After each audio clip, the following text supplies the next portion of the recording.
Je suis Madame Nam Fadima Mangasuba, membre du réseau des femmes africaines ministres et parlementaires et membre du réseau des femmes leaders africaines. Je suis en même temps, je représente ici le réseau Paix et Sécurité de Aulem Guinée. Ma fêtière a pris part au CDI, au dialogue. Donc, aussi mon organisation fait partie de la conférence des présidents.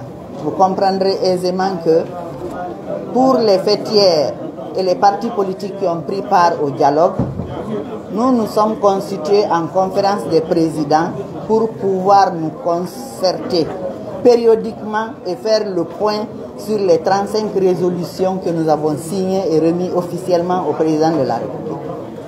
Donc nous étions à notre 4e rencontre aujourd'hui.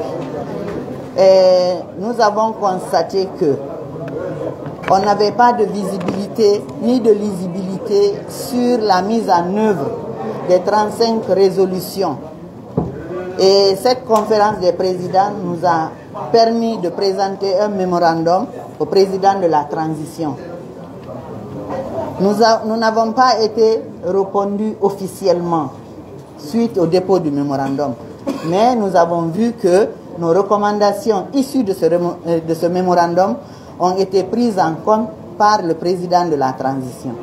Donc on a décidé de se retrouver aujourd'hui, de faire le point et voir là où le bas blesse pour faire peut-être une autre déclaration ou produire un autre mémorandum à présenter au président.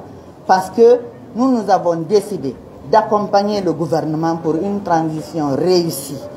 Et nous sommes sur cette lancée. Et nous avons dit au cadre de dialogue là-bas que le dialogue devait être inclusif. Donc le cadre n'est pas fermé.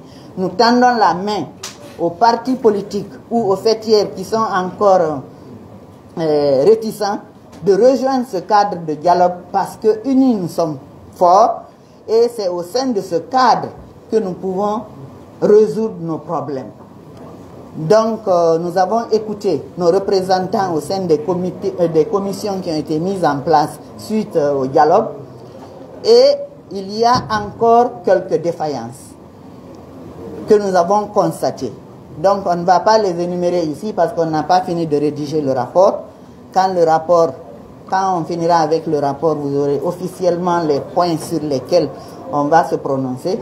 Donc nous allons rédiger soit une déclaration ou un autre mémo avec des recommandations qui vont parvenir au président de la République et au Premier ministre qui est chargé du dialogue pour la mise en œuvre des 35 résolutions et le respect du chronogramme. Donc nous sommes confiants que nos recommandations seront prises en compte et nous lançons un appel solennel à ceux qui ne sont pas de ce cadre-là de se joindre à nous pour que nous puissions faire des recommandations au gouvernement pour une meilleure sortie de cette transition dans la paix, la quiétude et la concorde nationale. Nous sommes sûrs et certains que les Guinéens ont besoin de l'unité nationale aujourd'hui, que les Guinéens ont besoin de la paix, puisque sans la paix, il n'y a pas de développement. Sans la paix, aucune avancée n'est possible dans un pays, parce que si nous sommes réunis à cette conférence de presse aujourd'hui, c'est que nous sommes en paix. Donc, sans plus tarder, je pense que je vais m'arrêter là pour le moment. Je ne pourrai pas dire plus parce que le rapport n'est pas prêt et nous vous tiendrons au courant de la suite. Je vous remercie. Merci.